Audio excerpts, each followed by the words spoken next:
So, yeah, for my personal preference, of course, I want to see Tom Brady. I don't want to see Jimmy Garoppolo.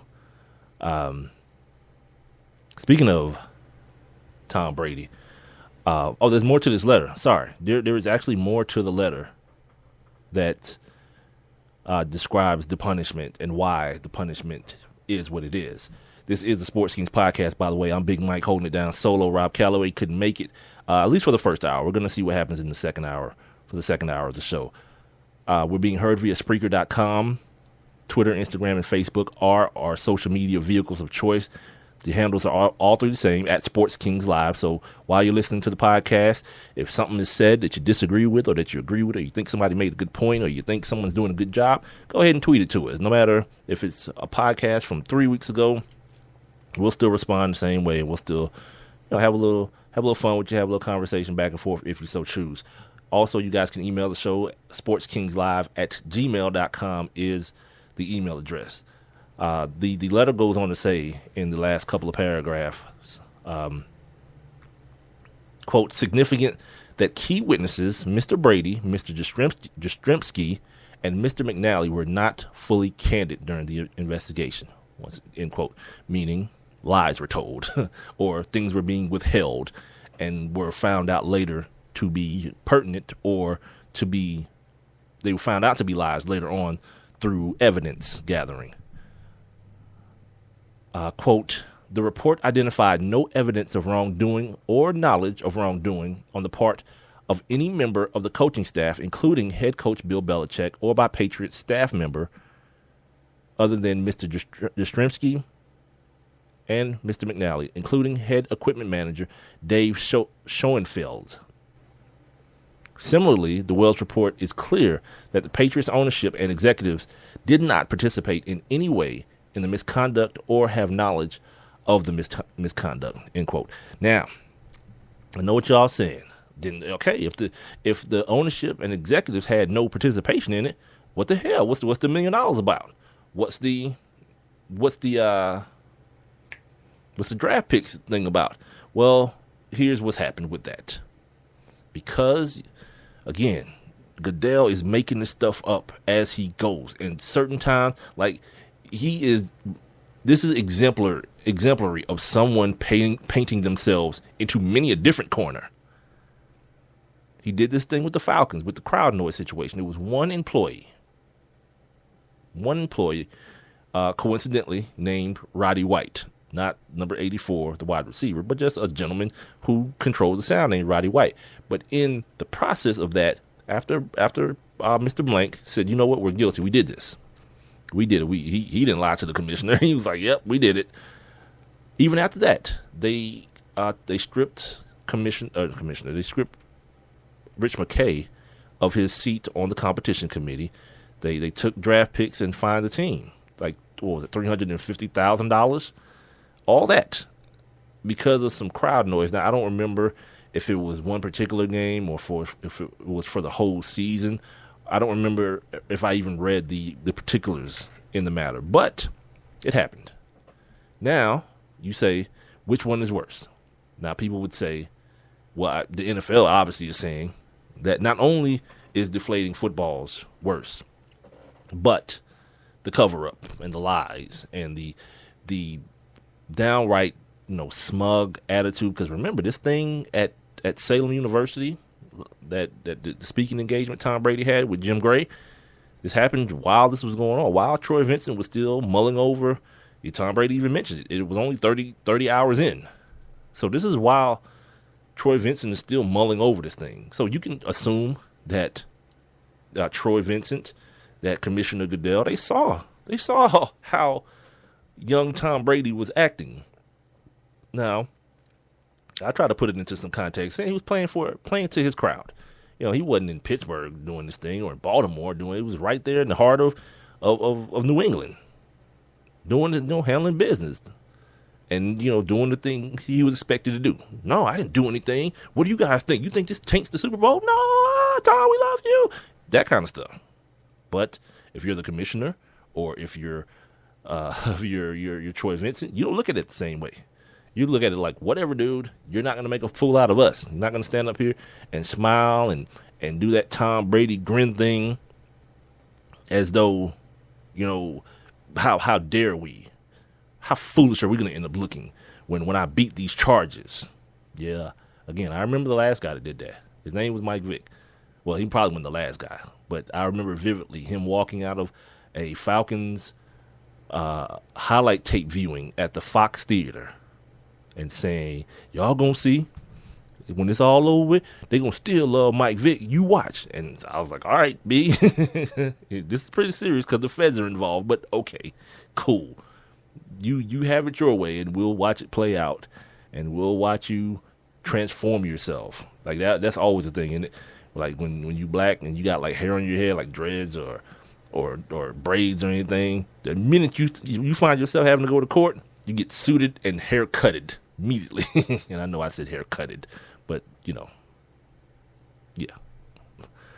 Now, as far as Troy and what he had to say to Tom Brady via letter, here's an excerpt from what he had to say to the New England Patriots quarterback. Quote, with respect to your particular involvement, the report established that there is substantial and credible evidence to conclude you were at least generally aware of the actions of the Patriots employees involved in the deflation of the footballs, and that it was unlikely that their actions were done without your knowledge. Moreover, the report documents your failure to cooperate fully and candidly with the investigation, including by refusing to produce any relevant electronic evidence, emails, texts, etc., despite being offered extraordinary safeguards by the investigators to protect unrelated personal information, and by providing testimony that the report concludes was not plausible and contradicted by other evidence, end quote. Now, part of that is him saying he didn't know who these dudes were. Well, I think Jastrzemski, he's like, I didn't know who that is. Like, oh, that's a bad look, Tom. This dude was there long before you were, and he was hoping to be there long after you. It might be tough now, but yeah, to say you didn't even know. Like, when people start lying and going that hard, it's difficult. It's like you didn't leave any vagueness in the thing. Like your man Teddy Bruschi, he tried to come at you with some old, I didn't even know his real name either. I knew him as a nickname. Yeah, of course I knew him, but I didn't know him as his real name. All right, my man. All right, cool. Y'all can fly that bird all you want to. The fact of the matter is, it's not really believable. And the fact that that your man, Mr. Wells, didn't believe it either, it speaks volumes. The letter goes on to say, quote, your actions as set forth in the report clearly constitute conduct detrimental to the integrity of and public confidence in the game of professional football. The integrity of the game is of paramount importance to everyone in the league, and requires unshakable commitment to fairness and compliance with the playing rules. Each player, no matter how accomplished and otherwise respected, has an obligation to comply with the rules and must be held accountable for his actions when those rules are violated and the public's confidence in the game is called into question, end quote. Yeah, that's kind of huge. When he says no matter how accomplished and otherwise respected, I mean, I don't give a damn who you are or who you think you are, pimp. The shield is bigger than all of you guys. And that's something that I believe in totally. Like when Rob and I used to get into it about Brett Favre and, him toiling over, coming back, and, people having to go to Mississippi, fly other players to Mississippi to kiss his ass to come back. Like, man, miss me with all that. The game is going to be just fine without you. And it has been. You know what I mean? When Tom Brady leaves, the game is going to be just fine without him.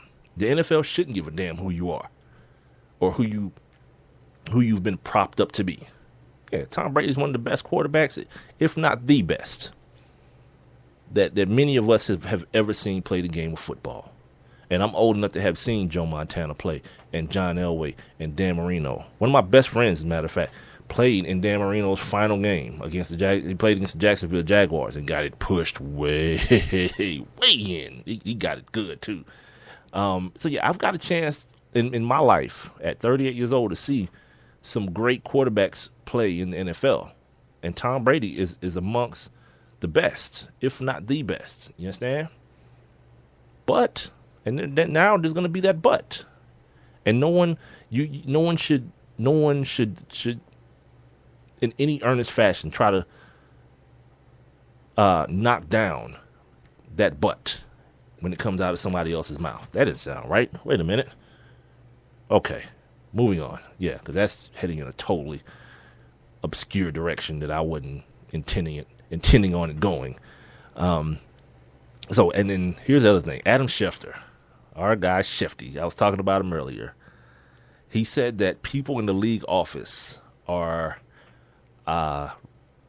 making some sort of parallel to PED usage. You know, the fact that you get suspended 4 games for using performance-enhancing drugs, which are used and intended to give you an unfair advantage. Okay, that's where the comparison stops for me. All right? Because when guys get suspended or fined or whatever they get for using PEDs, no one else on the team is affected. Not the owner, not the organization. But in this situation, they're treating this as though Robert Kraft injected or purchased the PEDs for Tom Brady. You dig what I'm saying? Or saw Tom Brady taking the PEDs and was like, yeah, I'm good. Keep being great. I don't care how you do it. Just do it. And that's not the case. That's a stretch to me. And, you know, he says sources in the league office. Sure it wasn't you, Adam. You sure you didn't just come to that conclusion on your own? You know, because Ryan Clark fessed up to it. He said he was joking, that he tweeted it. He tweeted that if you get 4 games for PEDs and that's for you having an unfair advantage, so should it go for you deflating footballs. But here's the thing. If it's all about just Tom Brady, okay, maybe you can make that connection some kind of way. But in this situation, the organization was brought into it. Draft picks were taken away. $1 million a fine was levied per $1 million. Yeah, you really can't continue to stretch it like that. You know, it is what it is. You know, I'm trying to get in contact with one of my guys from 640 WGST. His name is Rich Sullivan, and we call him Sully. So if that doesn't tell you what part of the country he's from, you don't know the country very well. Yeah, Sully's from Boston. He's a Boston guy. That was supposed to be my little Boston accent. I know it sucks. But I told him on Sunday, we exchanged a couple of tweets yesterday, and I was like, when this happens, I want to get your reaction. I want to see where you're at as far as what you think. What's your raw initial first blush response to this? Not after you have time to toilet and become more rational. And maybe his initial response is rational. I don't know. I hadn't talked to him. My guy Jim Murray, he's up in Boston right now at CBS Sports Boston, or at CBS Boston doing sports, and he seemed to be pretty rational about it. If it's me and I'm a fan of the team, like, I don't give a damn. It's 4 rings anyway. I still don't care. Like, there are a lot of people who love the Patriots who are entertaining this way more than they possibly should be. Like, I would just sit back and say whatever, because it's like anything else. And I'm gonna go back to the baseball comparison. We found out this year that what's the kid's name? God, I can't even think of his name. He's pitching for the Twins now. Got the biggest contract in Twins history as a pitcher. Got popped for PEDs, right? He's gone. He's gone for whatever 80 games, I believe. But here's the thing: the benefit totally outweighs that. It outweighed it for Alex Rodriguez. It outweighed it for Ryan Braun. It outweighed it for Bartolo Colon. And if you ask any rational person, Alex Rodriguez signed 2 deals worth about $500 million with a B. Billion. And the people who are baseball purists would say what? He cheated. He put stuff in his body to help him perform better.